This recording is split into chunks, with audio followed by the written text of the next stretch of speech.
Hello guys and gals, and welcome to another episode of Runewords. Today we're going to be taking a look at one of the new runewords, which is a dagger runeword known as Ritual.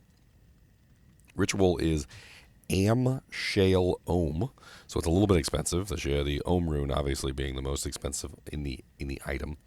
It does come with some interesting options though, and let's go over it together. Being a dagger only runeword, there's not a lot of daggers that you can actually make this in.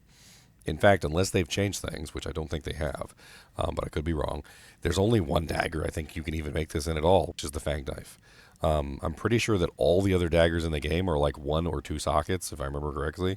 So there's a limited number of daggers that you can make this in. Now, daggers have become class items for the Warlock, and they do actually come with innate skills on them now. So you could potentially find a really nice Ritual Fang Knife base that comes with like +3 skills to say like +3, +3, say like like Blade Warp or Echoing Strike or Mirrored Blades or any of the other skills. So in the future, when you're thinking about this, and just to put this in your mind, think about it as you find a good base with the right plus the skills on it to make this in. Okay.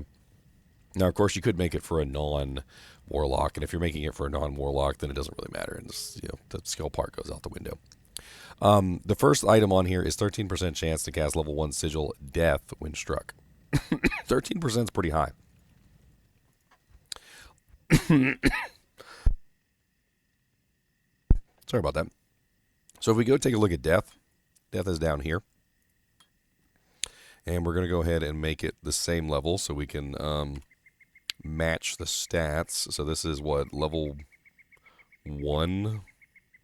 Okay, so we're going to have to take off some gear to match that. Alright, and then you come off, and then you come off. We got to take off the Soges. And it's still level 2. What's left? We got any more? Is it considered a fire skill or something? No, it's not a fire skill.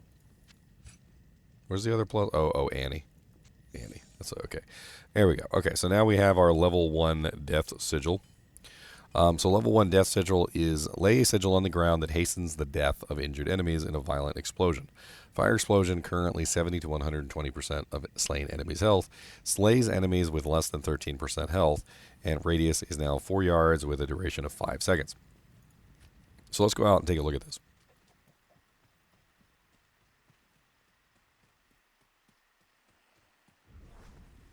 Now, when the enemy walks into the area, you can clearly see that they get this kind of like effect on them, right? They turn a color, and they are under the effect of the curse.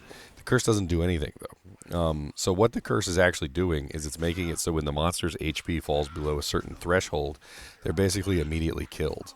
And then when they fall below that threshold, they're essentially culled. It's more like a culling strike. And this culling strike causes them to explode. So it does require that the monster actually fall to low life for it to happen. And I've noticed that if I one-shot the monster, it doesn't work. So there is a little bit of a trickiness to it where you can't really do like too much damage to the monster, because if you're straight up one-shotting the monster, they won't really ever explode. Whereas if you hit the monster and they get mostly killed, but not quite, so 73%, or was that 13%? So what is that, 87%? So if you remove 87% of their life and they go down to 13%, then they immediately explode. It's actually kind of neat, but also kind of useless at the same time. Like, I feel like this is a curse that would work really well as you're leveling, but then not really that great once your character's like super well set up. Like when you're really well geared and you're like one-shotting everything with your main attack, Sigil Death is probably not going to help you very much. But when you're leveling up and you're taking a while to kill things, and you get a monster down to 13% and they explode and they cause all the other monsters to take damage, like, it could be a lot more useful. My personal opinion, I think 13% is the way that the mechanic works. Could be adjusted a little bit to maybe like if you kill the monster too, it also works. So like if you just kill a monster outright with a single strike, they should also explode, I think. But it doesn't really work that way. It just kind of only makes them explode if you get them to 13% or lower, which is kind of hard to do in like certain builds and certain like things. One kind of like build that it does work really well with though is like damage over time builds, like the miasma stuff has damage over time. Because the damage over time drains slowly, it's more likely to hit the 13% than like a direct hit. So it could be very good to use with something like miasma or poison. Like a very interesting option for like some poison type builds. Would probably work surprisingly well with poison dagger, actually, which is also very interesting. Moving on, it also has 40% increased attack speed, which is really nice. And then it also has a pretty high amount of enhanced damage. So I do have the panel open here to show the enhanced damage. And it rolls between 200 and 270%. So you might notice that these have a lot higher than that. Well, it's because the Ohm rune comes with 50% itself. So if you were to actually calculate this properly, it would say 250 to, what is that, 3, 7, 8, 9, 10, 320. So 320 would be the cap, which is going to be a pretty high amount. So this one right here at 313 and this one at 315 is actually pretty high. It's pretty close to the cap on the item. Then we also have damage to demons on there. So damage to demons and the bonus attack rating to demons are usually the same stat. It's a bonus that actually gives you like both at the same time. So you get the damage bonus and the AR bonus to demons. This one is not AR bonus to demons. No, that's just flat out a bonus rating. Okay, so that's good. It's between 200 to 260% bonus attack rating, which is pretty amazing. However, this could be a problem for some builds. So bonus attack rating tends to be the thing that you need the least, and raw attack rating tends to be the thing you need the most. And it's a problem of numbers. So let me give you an example. Let's say that you have a base attack rating of 1,000, and you add, say, 250%. That's going to bring you up to 3,500, which is nowhere near what you need. Most characters already have a plethora of plus percentage. So for instance, like if you're a paladin, you probably already have like 250% from like zeal, and you probably have like another 300% from fanaticism, and you might even have like another like 75% from blessed aim passive bonus, and then you might even have like another bonus on your shield of like 50%. And so by the time you're done, you already have like 675% increased attack rating percentage. Well, if you take like 1,000% attack rating and you add 675%, you're going to get 6,750, which is a lot of attack rating. But adding more percentage to this doesn't necessarily increase it by much. Like if I have 1,000% attack rating or 1,000 attack rating and I add an additional 250 onto that, I'm going to go at 675, so 675 plus, was that 775, 875? So let's say, let's just round it up to like 900. So you add 900% and you get to 10,000 attack rating, right? Well, if you were to add flat value instead, so instead of 1,000, let's say you added like an additional like 1,250, and then you added 670%. You're going to get a lot more for adding a small amount of flat rate when you already have a large amount of percentage. And this is because the flat rate is so low and the percentage is so high that the gain is always going to be better on the flat side. And then this is essentially like an equation that is kind of odd. The odd thing here is that it has large amounts of bonus attack rating as opposed to large amounts of flat attack rating. And that means it would work better with characters that don't have bonus attack rating, that are using like some sort of odd build. It's not going to be horrible. I mean, nobody's going to complain about more attack rating, but it's less useful than flat attack rating.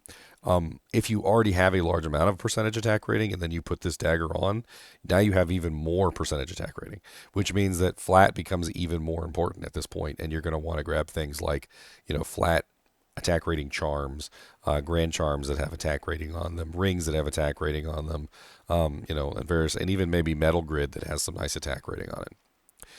Moving on, we also have the damage to demons, which is really nice. It's 150 to 250% damage to demons. That is only obviously going to apply to demons, and it only applies to specific abilities that can actually affect get that effect. It is also only physical damage. A lot of people confuse for some reason the damage to demons and the enhanced damage with enhancing spells or enhancing like elemental damage. It doesn't enhance any of that. It only enhances demon damage or physical damage specifically. On top of that, the demon damage never displays on the panel. Okay, so if you're looking at the demon damage and you put the weapon on and you're like, why isn't my damage going up? Like for instance, if you throw on Laying of Hands and you don't see an increase, the demon damage just never shows up there. It does, however, show up here as a special advanced stat, so you can see the demon damage on your advanced stats. Then we also have 7% life leech, which of course comes from the Amn. 5 to life after each kill, which is, I mean, meh. And then the really interesting thing of this particular item is the slain monsters rest in peace, which is a very unique stat, which doesn't exist on very many items in the game. As far as I'm aware, there's only like 3 items in the game with slain monsters rest in peace, unless I'm missing one, which feel free to tell me if I'm missing which one I'm missing. But there's Ethereal's Might, which has slain monsters rest in peace, which is really good for mercenaries when you're fighting Neolithak to get rid of the corpses. There's also Nature's Peace, and then the third one I believe is I believe it's the Runeword Lawbringer, isn't it? Trying to remember. Bink. Yes, Lawbringer also has Slain Monsters Rest in Peace. So this adds in to be the 4th item with Slain Monsters Rest in Peace. What does Slain Monsters Rest in Peace do? What is it good for? Well, the interesting thing about Slain Monsters Rest in Peace is that it has a visual effect that you can see when it activates. So let me go out here and kill a monster real quick so you can see what it looks like. If I can even kill a monster with these baby skills. Hold on. Ow. That poison hurts. You're a mean man. Mean quill rat.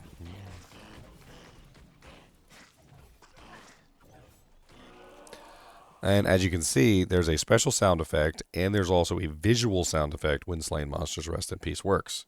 What does Slain Monsters Rest in Peace do? It prevents the corpse from being defiled in any way, shape, or form, positive or negative. This means that you cannot use it for corpse explosion. You cannot use it for raised skeleton. You cannot use it for raising skeleton mages. You cannot revive them. You cannot use it for death trap explosions. You cannot use Horkit. You cannot use it for redemption. You cannot use it for any ability that would burn the corpse because the corpse is now essentially like purified and unable to be corrupted at this point. Now, this is really useful for fighting Neolithak because Neolithak uses corpse explosion against you. So whenever you kill a monster, it's very nice to have the monster's corpse not explode in your face because it does kind of hurt and like pokes your eyeballs out and stuff. Now, the interesting thing about Slain Monsters Rest in Peace, though, is it only works for you. It doesn't work for your mercenary. Which is why earlier I said Ethereal's Might actually works really well on the mercenary because it applies Slain Monsters Rest in Peace to the things that he kills. There's also some caveats with Slain Monsters Rest in Peace. It doesn't work from indirect killings, which I found out the hard way myself as a corpse exploded in my eye, and I had to wear an eye patch for several days. The abilities like Holy Freeze, Holy Fire, Holy Shock, things that indirectly kill a monster that are not directly by your hand do not count for Slain Monsters Rest in Peace. So if you are a Holy Shock Paladin, for instance, and you go into Neolithak and you kill a monster with the pulse effect of Holy Shock, it will not apply Slain Monsters Rest in Peace to the monsters. And of course, there are other abilities like this that are indirect killings which do not apply Slain Monsters Rest in Peace. So as to everything that you can do with this ability, your mileage may vary depending on what abilities you're using to kill with. This item can also be made in its ethereal form, which I went ahead and did. So as you can see here, we have the base damage of 62 to 236. And then in the ethereal form, it is 89 to 345. Now, why would I make this in the ethereal form, you might ask? Well, among lots of characters in the game, the assassin has things like Blade Fury, which do not burn durability. The Warlock has his ability, which is called Echoing Strike, which does not burn durability. And there are various characters throughout the game which have abilities that are capable of being used with ethereal items. Even though this item does not have indestructibility, in this particular case, if I was using it together with Echoing Strike, I would be fine because Echoing Strike doesn't burn any durability when you hit the target. As you can see, this item already has 20 of 22 durability. So let's go out here and we'll use Echoing Strike to attack some targets.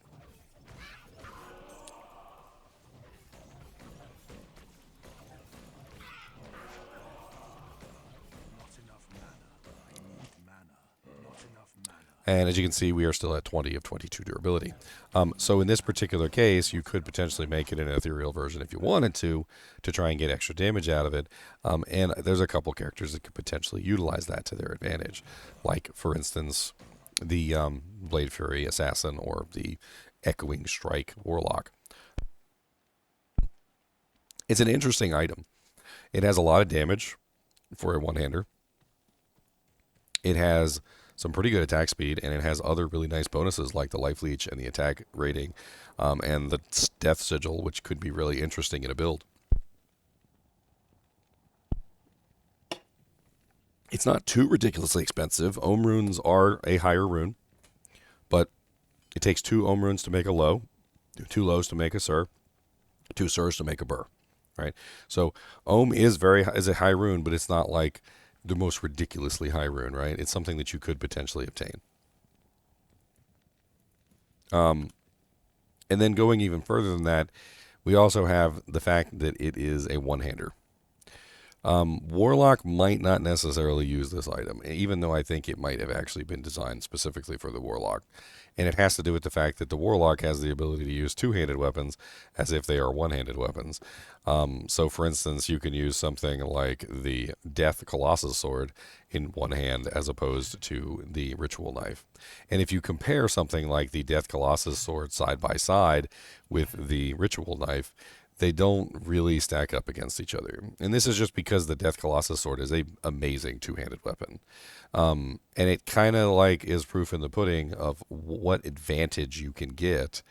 And it really just has to do with the fact that wielding a two-handed weapon in one hand is just kind of insane. So is the Ritual Rune Word a bad rune word? Not really. It's actually surprisingly good for a one-handed weapon. But it might not necessarily be used for the express purposes of the Warlock, which it seems to have been designed. It could be very useful on a dagger necromancer. It could be very useful on a paladin, a barbarian. It could be very useful on any melee character, really, because it's got some pretty interesting damage output. I honestly think that it seems like it was almost like designed for the poison necromancer, because that sigil death allows you to basically explode corpses around you. The only problem is you wouldn't be able to use corpse explosion because of the slain monsters rest in peace, which really kind of ties this thing in a very odd category. Barbarians wouldn't want to use it because they wouldn't want to mess with their find item. Necromancers wouldn't want to use it because they wouldn't want to mess with their corpse explosion or their minions. And then like maybe a paladin, maybe like there's a couple characters that would definitely be interested in this, but I'm not exactly sure where it falls on the table of everything. As if you take away the death sigil, like if you just take that away, it's a generically okay melee weapon. If you add the death sigil in, it becomes an interesting mechanic that you could potentially try to leverage to your advantage. And time will only tell whether or not people can come up with good ways to leverage that to their advantage. And that's kind of like where we're sitting with this particular item. Maybe they'll make some small changes to it over the course of its life. I'm not entirely sure. But it's definitely an interesting addition to the game that can provoke some thoughts on maybe some interesting builds you could make with this death sigil. Not on a warlock, right? So like, putting it on basically any character to get the chance to cast Death Sigil. The thing is you have to get beat up. So it's kind of limited to melee because if you're a ranged character or a caster, you're not getting hit all the time.